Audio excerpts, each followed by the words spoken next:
geregeld. Ja, heel goed. Hallo, goeiedag. De pastorie in Roermond. Een plek waar jongeren met een beperking werken in een restaurant. Kersen of kruimel of appel. Het is net echt goed gebeurd. Dan zou ik kersen pakken. Doen we dat? Meteen even stress, maar dat is echt leuk om dit mee te maken. Zenuwachtig? Heel zenuwachtig. Ja, het zou het zijn als je dadelijk de koffie laat vallen, hè? Nou, dat hoop ik toch niet. Zet hem op, dames. Gaat helemaal goed komen.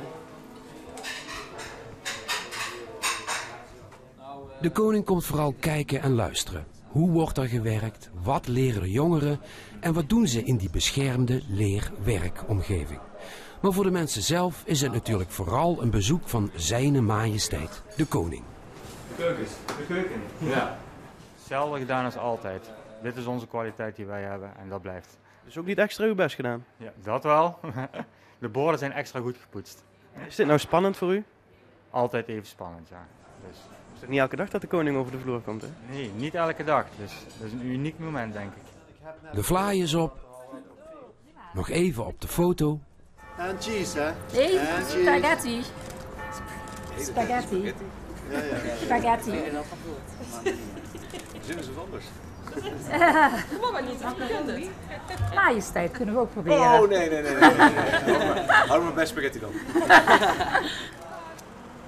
En dan de auto in, via Maasbree naar Venlo. Om te kijken in de Bekkerie. Ook een plek waar vrijwilligers werken met mensen die een verstandelijke beperking hebben.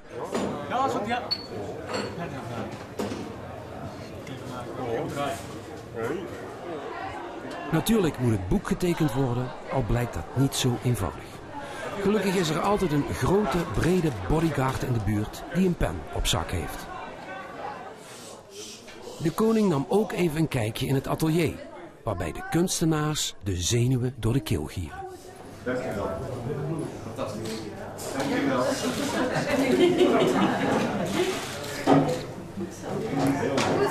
Tijdens het bezoek van de koning hangt een ongedwongen sfeer. Hij neemt alle tijd om met iedereen te praten, luistert aandachtig en is erg geïnteresseerd.